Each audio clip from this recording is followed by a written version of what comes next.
Welcome to Hope for Recovery, a 12-step workshop, sponsored by the Saturday Serenity Meeting of Eating Disorders Anonymous, which is a fellowship of people who share their experience, strength, and hope with each other that they might solve their common problems and help others to recover from their eating disorders. Information about EDA can be found at 4eda.org, the number 4eda.org. Handouts for all sessions of this workshop can be found at edahopeforrecovery.com. And now, here's today's workshop.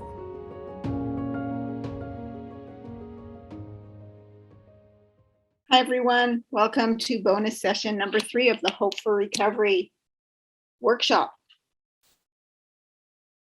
I think last time on bonus 2, I failed to introduce myself. I'm Regina, grateful recovered member of Eating Disorders Anonymous.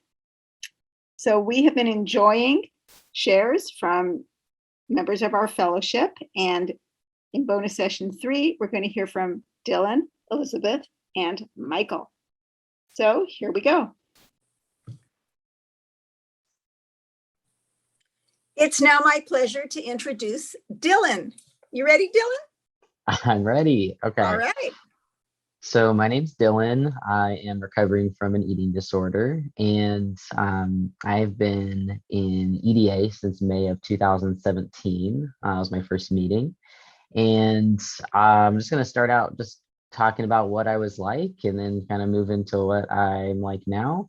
So we'll start really early. I grew up in a kind of dysfunctional family, and my mom was bulimic throughout my whole childhood, and I remember finding that out when I was like 8 years old. And it's just, as you can imagine, like very stressful to just try to understand that as a child. And you know, I had parents that were very not very nice to each other. Like it was a lot of stress dealing with their relationship, and my mom was one of these people that felt like, oh, if I'm just perfect, and if I don't have any needs, and if I can just do everything, then my marriage will work out, my family will be happy. And I think I picked up a lot of those habits as well. Like, oh, I can control everything if I can just control myself. And so I really learned that very young.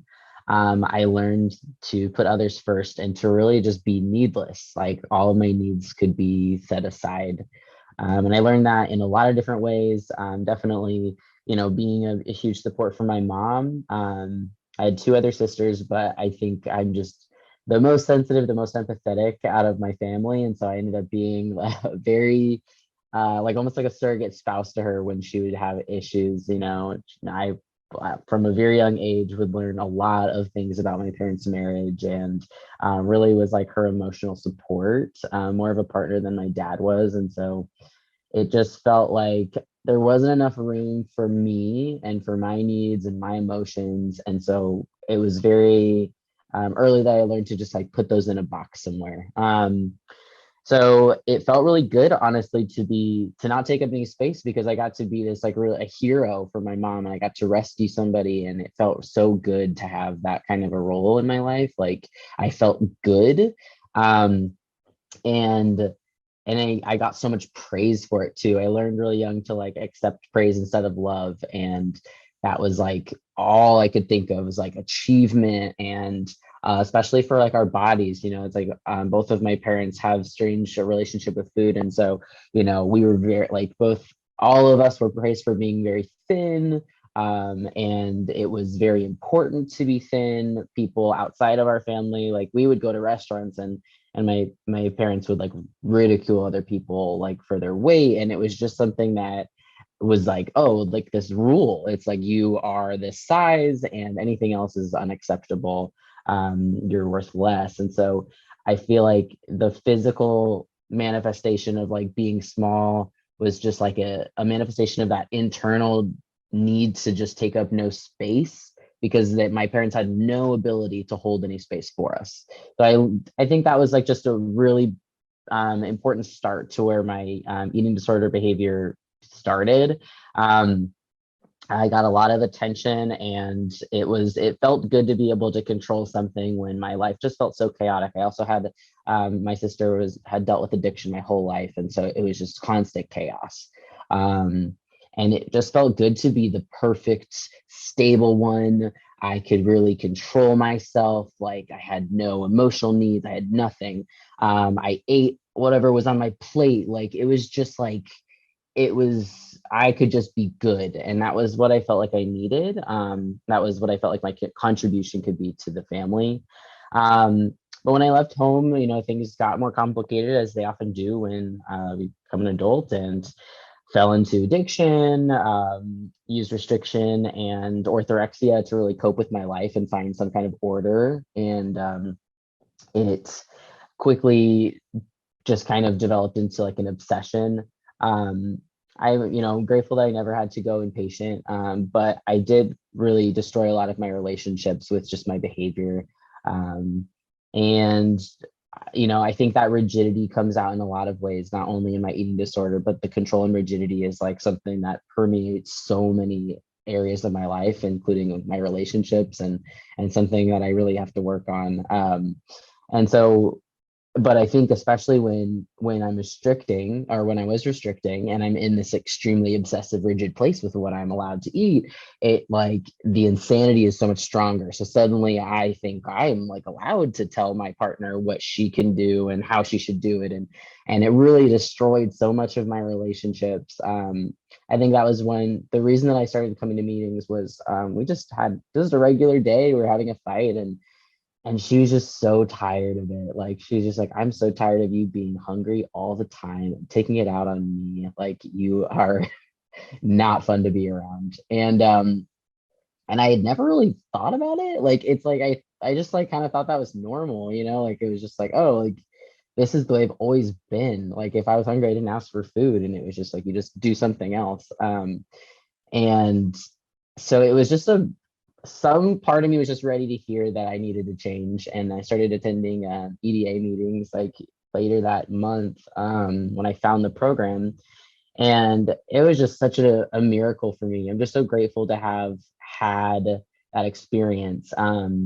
Started out at an in-person meeting, which I was so grateful that I was able to do that, and like out in Arizona. And I think one of the first things I had to face was just like this real intense dislike of my own humanity. Like, I just wanted to be this like needless, perfect like robot. I was like, oh, I wish I could just be that. Life would be so much easier. And so much of my program was just like developing compassion for my humanity, and like developing real humility, and just like coming to love that imperfect person that I am, and like coming to love other people as well, like not expecting that's another part, is these really unrealistic expectations, the perfectionism, unrealistic expectations for myself and others. And I will say that that's still something I struggle with, but it's like the volume is turned down so much, now that I'm not using my behaviors to cope. It's just like such a miracle. And my sister passed away in January of 2019. And that was something where I remember the eating disorder being so loud, of just like, no one would even care. Like, no one would blame you if you didn't eat, like that's normal. These things are normal, like when you're grieving. And I remember just like being so grateful for the support of just like doing the next right thing. And in the big book, it talks about first things first. And it's like, when hungry, eat. And we just like take care of our physical needs first. And that is something I regularly have to remind myself in times of stress. It's just like, my sponsor the other day, I was stressed about something, and she's just like, well, have you showered today? Have you changed your clothes? Like, have you eaten? Like, what things can we get checked off, and then see how you feel after that and call me. And it's like, it's like so simple, but it's not always easy. I think I've just been so neglectful, and I was so neglected, and I fell into a pattern of neglecting myself. And so this program is teaching me so much of like how to take care of myself, how to see when I have a need and how to meet it, whether that's asking somebody else to help me meet it, or whether that is like, using the resources I have to meet my own needs, which is amazing that I can do that now. I have a relationship with a higher power, which I never thought I would have. I grew up very fundamental religion, and it was so unpleasant that I just thought, oh, this is not for me. But I have a relationship with a higher power. I pray, I meditate. I have like real serenity in my life. I don't feel the need to control everything. I do think I heard in a meeting recently, like we meet our stress with character defects first. And that is still the case for me. I still will meet a stressful situation with a character defect until I can kind of wrap my head around it. I'm like, oh, here's a different way to go about it. But I do love that program's given me that ability to pause and think of the next right thing, like ask for help from my higher power. Um, Steps 6 and 7 are so vital in my life, like every day of just like being willing to let something go and asking my higher power for help. In any situation where I'm having a difficult conversation, it's like, please help me let go of fear. Let me let go of the desire to control unrealistic expectations. And I pray to have, the opposite of those things present in my life for that moment. And I, I'm never going to be perfect. And I think I'm finally like accepting that. Like I thought when I got into program, all this would go away. I would be like the Buddha and I would be so much better. I'd be happy. But I'm really coming to accept like that. That's not what this is about. What it's about is just like accepting life on life's terms and um, using the tools to just have like a better experience of today. It truly is one day at a time. And I feel like I have so many tools. I have so much support. It's amazing when I go to a new therapist or a doctor and, they have to ask you all those questions about like your support system. And I get to just like, I remember like having no one, absolutely like maybe one person. And now I get to like be like, oh yeah, I've got like a ton of support. I've got like, I got my sponsor, I've got all these people, like I have real friends finally for the first time that I trust. Like I have real intimacy with myself and others. Like it's just such a miracle. And I love it. I love the program. It's like just so basic, but it's given me just my life back. And I'm just so grateful for AA for creating the 12 steps and for the founders of EDA. They just saved my life truly and saved the lives of so many of my friends and sponsees. And so I'm super, super grateful today. Well, thank you, Dylan. That was awesome. Dylan, if it's okay, I'd love to ask you a few questions and chat with you a little bit. Is that all right? Yes, love it. All right, great. Okay, so you said something that I didn't understand. If you could clarify, my parents had no ability to hold space. So when I said that, I think I just meant that my parents really didn't have the emotional capacity to allow us or to allow me to just be myself, be messy, be loud, be angry. Like they just couldn't really process the emotions. So we were, go to your room, be quiet. Like it was just didn't have a lot of space for any kind of emotion. Got it. Thank you. That's helpful. Mm-hmm. You mentioned a woman who was not very happy with your ED behavior. Did that relationship go away or? No, we are actually married and we've been together throughout my whole recovery. And she actually got into recovery for something else, into another 12-step program shortly after I found EDA. Oh, that's so nice. How did you find EDA? So I was actually, in my search for a program, I tried an abstinence-based 12-step program, and I was lucky enough at my first meeting that an EDA member was there who suggested that I, try an EDA meeting. So I've been coming ever since that. That's so interesting. So you were at a different food-related 12-step program, and someone said, "Hey, come over here. It's better." Yes, exactly. I want to share a couple things that popped for me in your share. You said, I was neglected and I fell into a pattern of neglecting myself.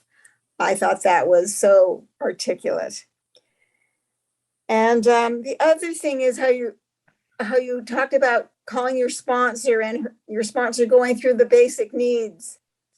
rather than anything else first. I thought that was really good. I have noticed that sometime I could be a hot mess if I take a nap. I'm like, wow, shocking. Yes. All right. Do you go to a lot of EDA meetings?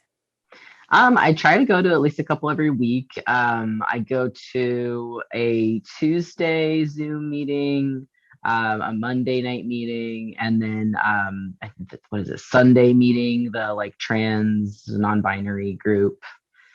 So yeah. Okay. Well, good for you. And you shared with me previously that you're trans. And I was wondering, has the eating disorder had a different form now as a male? Mm, definitely. So yeah, like being raised female, it was, as I'm sure you could understand, like there's a lot of pressure to be thin and look a certain way, and I don't think it's different for men, but it's like instead of being thin and small, like what was I had always been trying to do, it was like, oh well, now I need to exercise and eat more and be bigger, and that was really challenging. So it's like gone from like, yeah, just like looking at my body thinking like, oh, I'm too big, to now like, oh no, like I'm not big enough, or like I'm big in the wrong places. And it's yeah, it's like really fun to have both Oh, sides. interesting. And that makes sense. Hmm. You came into EDA in 2017 and then your sister died. Was that in 2019? Was that alcohol and drug related death? Yeah, she actually died by suicide. Ah, I'm so sorry for your loss, Dylan. And the fact that you were in EDA at that time and were able to use the coping skills is just wonderful. I'm sure that a loss like that lingers. Mhm. Yes, it is a heavy one, and I think she could have benefited from EDA as well. And it's always hard. This stuff is fatal, if it's not Yeah. treated. Did you need to seek outside help at that time? I tried, but I honestly found more support in the rooms, and eventually, probably like about a year ago, so about a year, almost 2 years after her death, I started going to like an outside support group for grief. Got it. Hmm. Yeah, I'm also a survivor of suicide of a close friend, and it's startling and not easy. Hmm. Okay, but it's life on life's terms, right? The good and the Yes. difficult. Hmm. All right, I think we're going to stop, and very grateful for your beautiful, honest share with all of us. And I can promise you that you're going to help a lot of people by your willingness. Thank you, Dylan. Hi, my name is Elizabeth, and I recovered from an eating disorder in EDA. I just turned 69, and when I came into EDA 2 years ago, I had suffered from compulsive eating, dieting, and restricting for over 50 years. I'm married to a normal man whose idea of how to solve this problem is to eat on time and find some new hobbies. I'll start with what it was like before recovery. Growing up, we moved almost every year of my life, all over the United States, and by the time I was almost 7, ready to start school, we had moved to rural Japan to a small private college where my father taught preaching. The oldest of 3 girls, my childhood was spent almost idyllically, reading, taking piano lessons, and playing with the other missionary kids, running, climbing, riding bikes, and exploring the countryside. We returned to the States when I was almost 13, and I was sure I wouldn't fit in. I think food must have been pretty normal for me growing up because I don't remember much about it. But when we were still in Japan, I remember at age 12, after John F. Kennedy had been shot, reading an article in Life magazine about Jacqueline Kennedy that mentioned her, quote, teenage slim hips. I immediately stood and bent over trying to determine if those were the kind of hips I had. I decided I didn't and ran to find my parents to ask them how to get teenage slim hips in time before we flew back to the States. I don't remember their exact words, but they laughed and said something like, "Don't be silly, you're just fine." And honestly, I forgot about the whole experience until a few years later. Fast forward, I'm 16 years old, the proud occupier of my first off-campus job at McGraw-Hill Publishing Company in New Jersey. So many glassed-in floors with elevators and thousands of employees. The young women were impossibly beautiful, and all I wanted was to be like them. That summer, everyone was talking about the Mayo Clinic diet. It had nothing to do with the Mayo Clinic, as it turns out, but a light went on. I could go on a diet. This one involved eating 9 boiled eggs the first day, then cycled through similar dietary gyrations for the next 10 days. At the end of this, we were supposed to have lost at least 10 pounds. I was ecstatic. I had something to talk about with the other working girls. I unearthed a scale in my house and weighed religiously every morning, stark naked after going to the bathroom and before even a tiny sip of water. It was exciting to watch the scale number go down, but then after about a week, I couldn't keep on with it.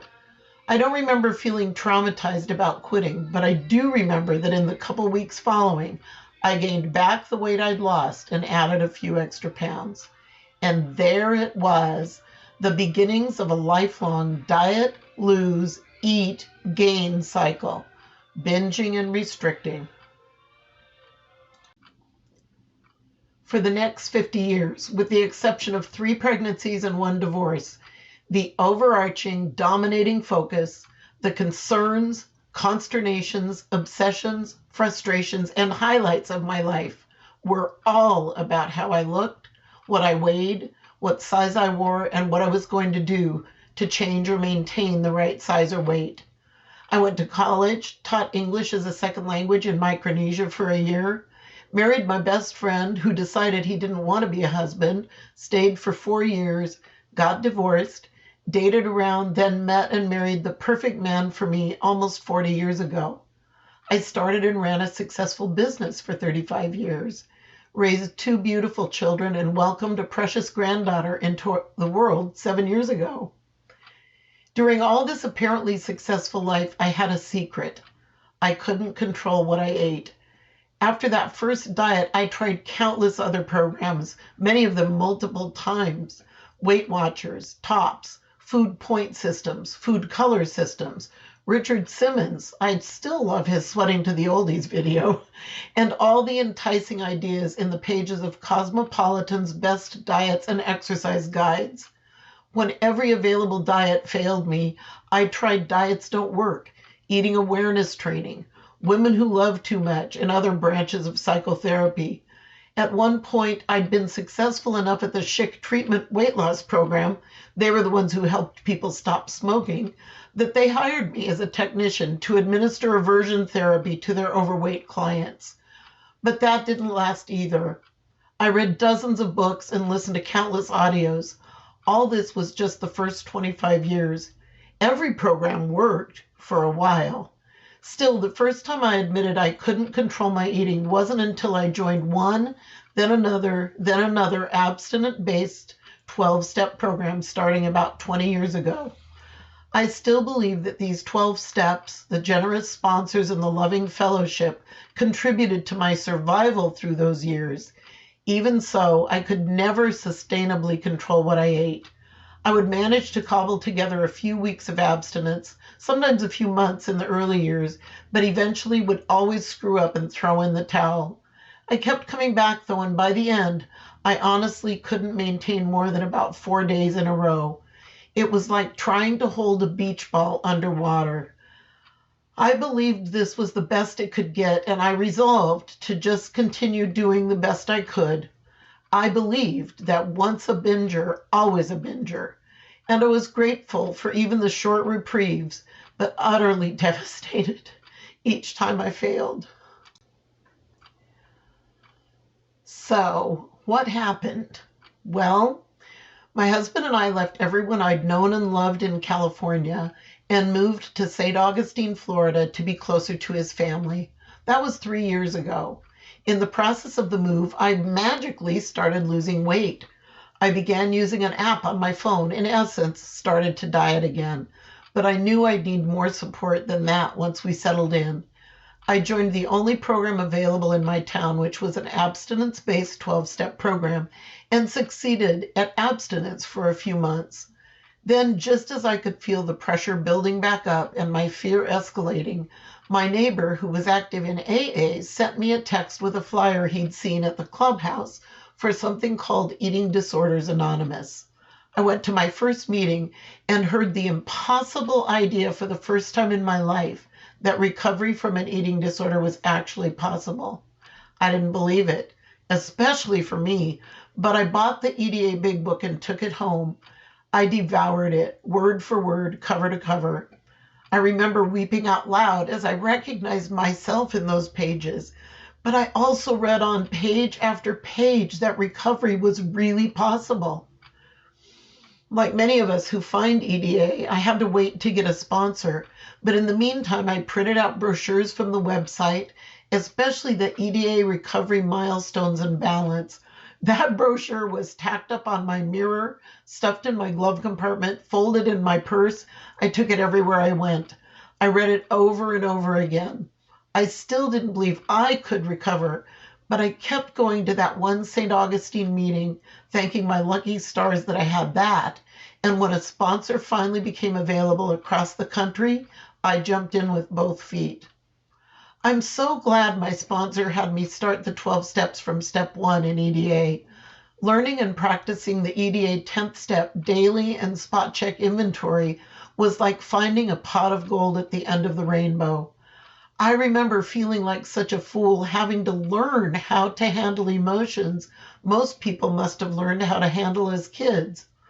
I felt like a toddler where feelings were concerned. But I was building my toolkit and developing a fellowship of honest friends in EDA to learn from and learn with.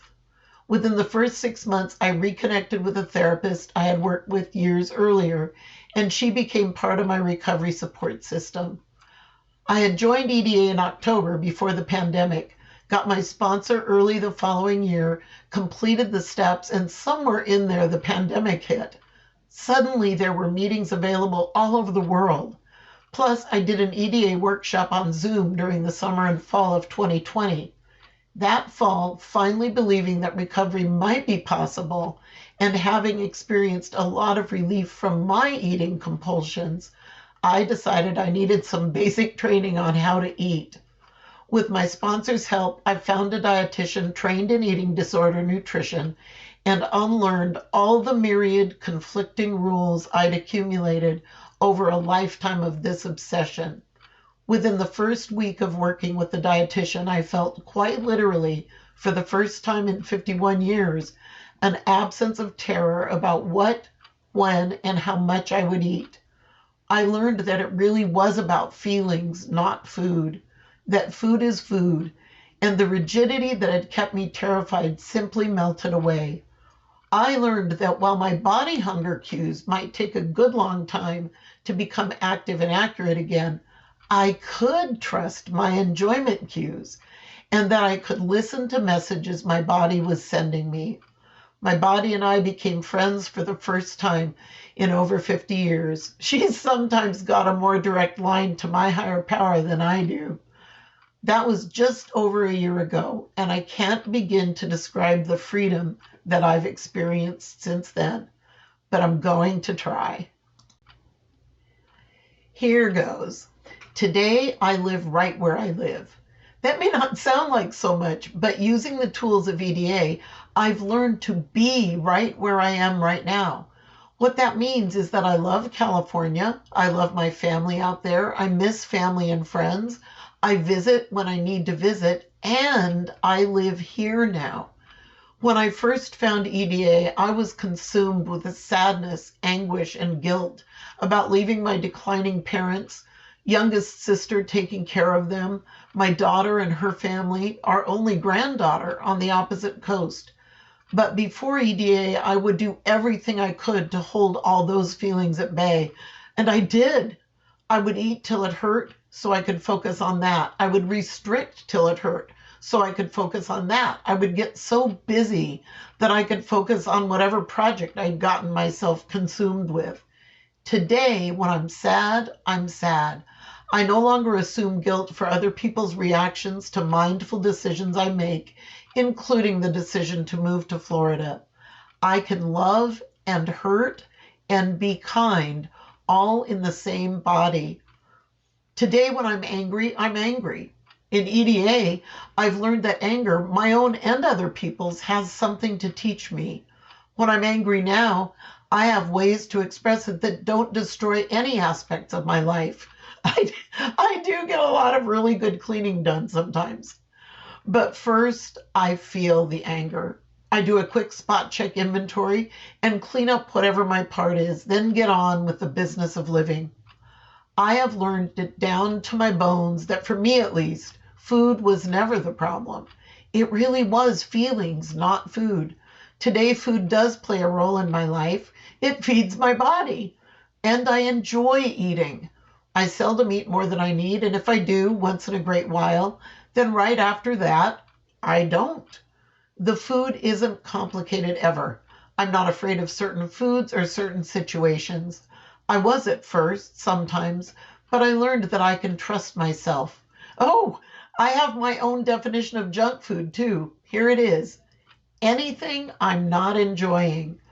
And my taste buds tell me within one bite, if I pay attention, when I've had enough. The food simply stops tasting good. After a year of freedom from compulsions around food, now I'm actually starting to experience body hunger cues, but my taste cues were available to me from the beginning. Today, when I sponsor people in EDA, we spend our time working the steps, feeling feelings, telling the truth about feelings and food, but not letting food become a distraction. As I even say those words, I can't believe it. Food was the focus of my whole entire being for more than 50 years, and today it's not. Food is food. Speaking of sponsoring, today I share this journey, experience, strength, and hope with sponsees, and I learned so much from them. Recovery happens in layers like an onion. Today, the layers are most often revealed by something one of my sponsees will share about her journey. It's miraculous. Today, I don't have secrets. I tell the truth. Today, I know I can't please everyone, and I won't be everyone's cup of tea. Today, I know I will have uncomfortable feelings, and they won't kill me. I lost my father last December, and the world and I lost a great and loving man. Today, I can grieve and move on. Repeat as needed. I can cherish every phone call with my mother, the easy ones with lots of laughter and the hard ones where my plucky mother needs to express her grief and anger at my being so far away. In those moments, I can be there, really be with her. After those phone calls, I sometimes need to go outside, stretch, or ride my bike, sometimes meditate. I take care of the basics because what I've learned and keep learning every day is that feelings will come and go, and they never get easier when I put off feeling them. In fact, today when I notice the rare urge to eat when I'm not hungry, I know to check for some feeling that's gotten stuck. Quick spot check inventory, and I simply feel that feeling. Now I'm having fun. The joy I felt in jumping, running, playing outdoors as a child and teenager before dieting turned my body into the enemy has returned in force. I've taken up roller skating. I'm terrible at it, but I'm having so much fun, and it's a lot less boring than walking for me. Today I move around because I like it, and I want to be strong and flexible and able to play with my 7-year-old granddaughter and my kids and their friends. I'm old, strong, active, and I'm happy to be all of it. Oh, about my body, I spent over 50 years focusing, wishing, manipulating, obsessing on how my body looked. And none of that ever had a positive, lastingly healthy effect on my body. Today, I am completely healthy. I'm not skinny and young and cute, or not in any of the ways I used to think mattered, but my higher power is in charge of the results, including how my body looks. I don't do any of the things I used to do to control it. I haven't weighed or measured anything, including myself, in over 2 years. In fact, I recently released every article of clothing where I didn't love how it felt against my skin and how it fit. I don't keep anything around that yells at me about what I'm not. And in the past few weeks, I'm finding that even the clothes I did keep are fitting a little looser. Who knows? I've got years to live, and I'm okay with who I am and how I look today. I'm too busy living my life. Today, in addition to having an amazing, loving higher power, as feminine as she is masculine, I now have a higher purpose that guides me through my days to be a healing, energizing, empowering presence. That's it. And that's enough. Thank you so much for letting me share. All right. Well, now it's my pleasure to introduce Michael. Go ahead, Michael. Hi, this is Michael from Maine, grateful member of EDA, and thanks so much, Regina, for asking me to speak. I've been a member of EDA since May of 2019. I am really grateful to be a member of this program. I've been in 12-step recovery in general since 2007, and EDA has had a profound impact on not only in my eating disorder recovery, but just my relationship with 12-step recovery and in seeking a more balanced and healthier relationship with the 12 steps and a less abstinence and shame-based approach, which seems to work better for me. What brought me into EDA was I had had a period of about 6 months or more of counting all my calories and weighing and measuring all my food, which just got really out of control and caused me immense distress. And it seemed that no matter what I did, I was doing it wrong.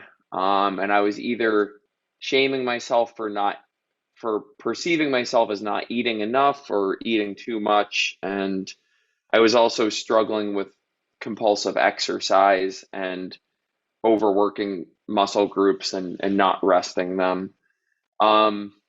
And had a lot of insecurity about my body and people's comments on it. And I just could not seem to engage with food in a way that didn't bring shame. And anytime I was encountering it, I was somehow underdoing it or overdoing it, and there just was always a judgment around it in my mind.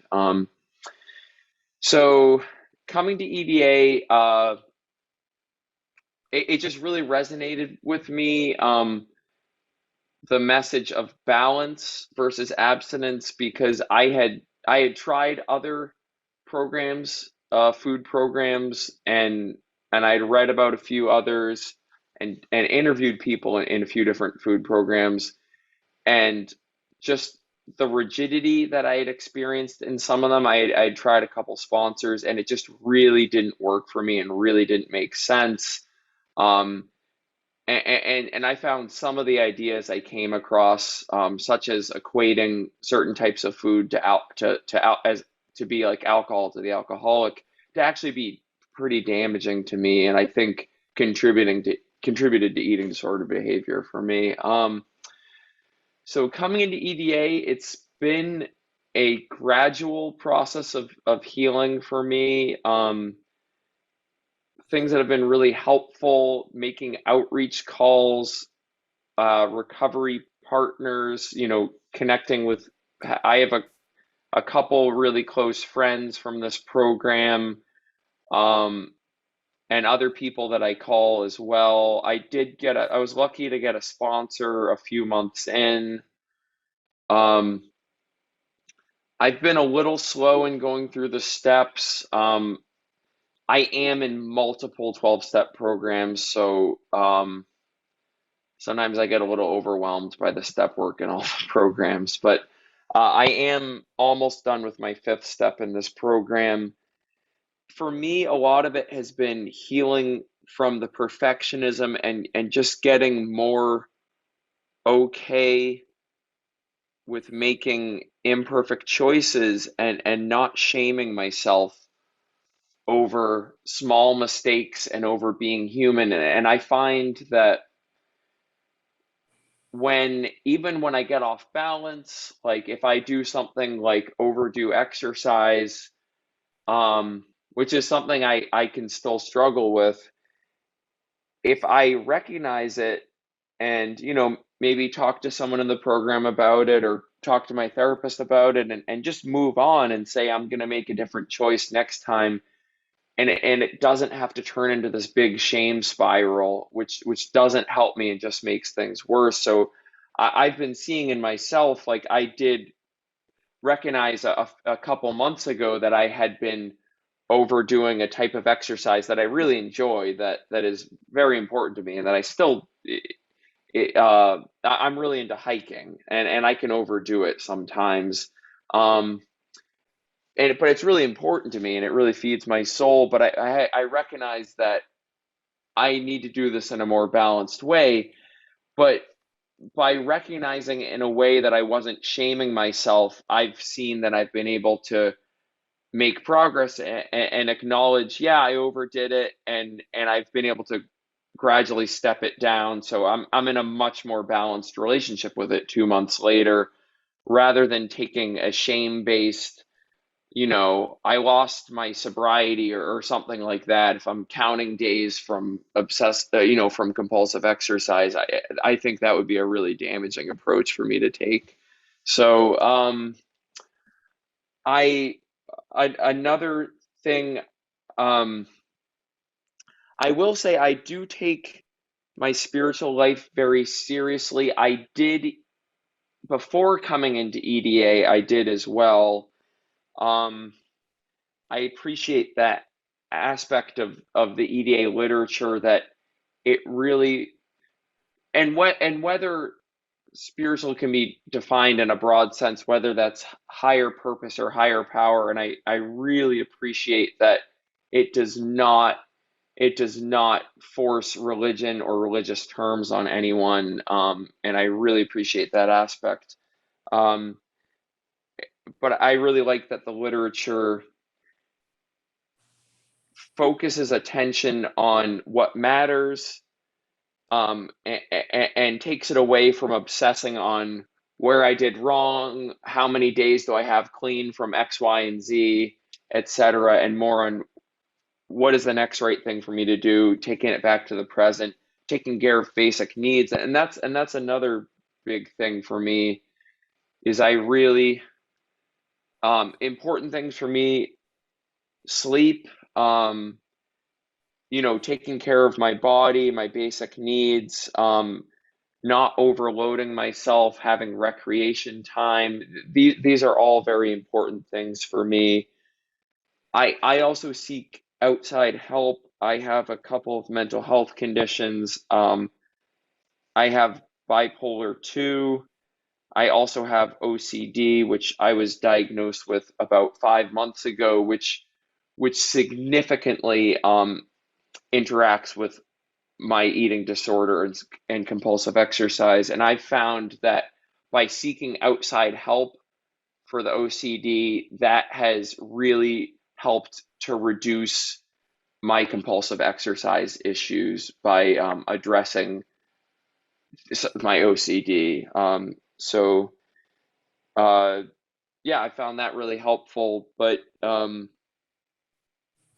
yeah, I think everyone's recovery can look different, but I'm a big believer in the general principles of the 12 steps that underlie them. I'm not a big believer in dogma, but I'm a big believer in principles.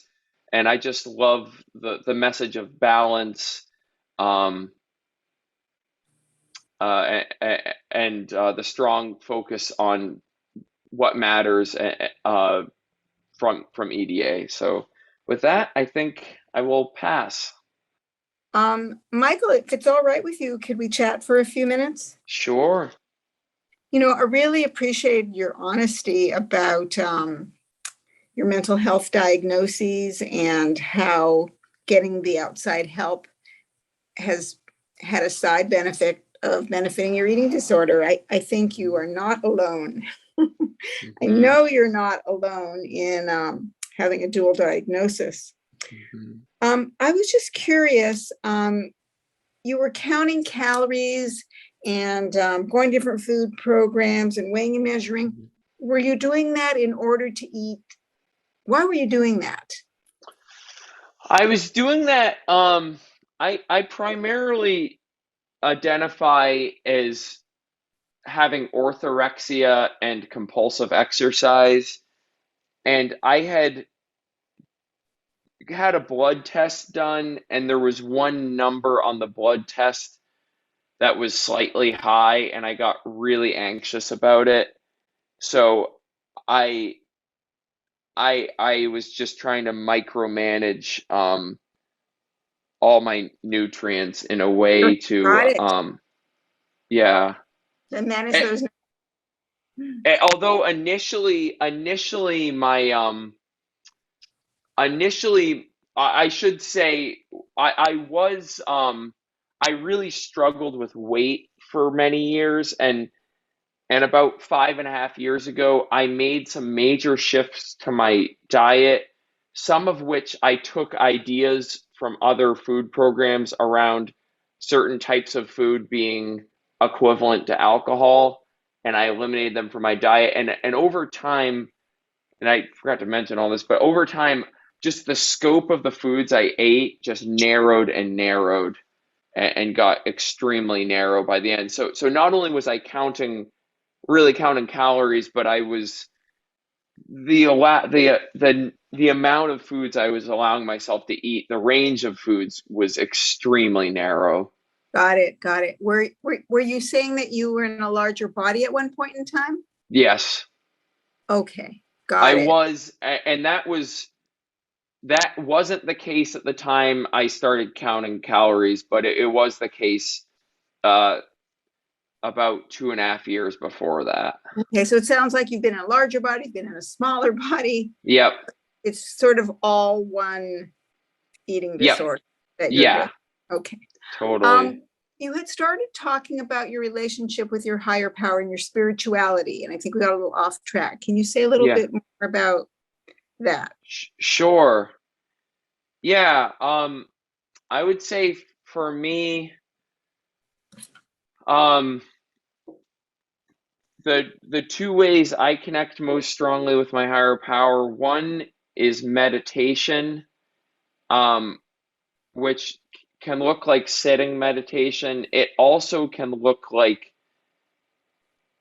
being in nature or moving in nature in silence, which is one of the reasons I like hiking or walking in the woods or swimming or things like that, or cross country skiing. I really like being in nature in silence.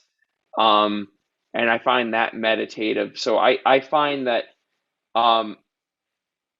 intuitive thoughts often come to me when I'm either meditating or I'm in some sort of meditative silence outdoors. That's one of the main ways I connect with my higher power. But I also find that I do through other people, when I connect with other people and something they say resonates with my experience and resonates with my intuition and something that I just feels like truth. Michael, thank you so much for sharing with us today. It's been great getting to know you a little bit and hearing your story. We hope you enjoyed today's workshop. More information about Eating Disorders Anonymous can be found at 4eda.org, number 4eda.org. The handouts for this workshop can be found at edahopeforrecovery.com. We encourage you to check out one or more of the many EDA Zoom or in-person meetings. Many of us have found recovery from our eating disorders in these meetings and hope that you will too. Until next time.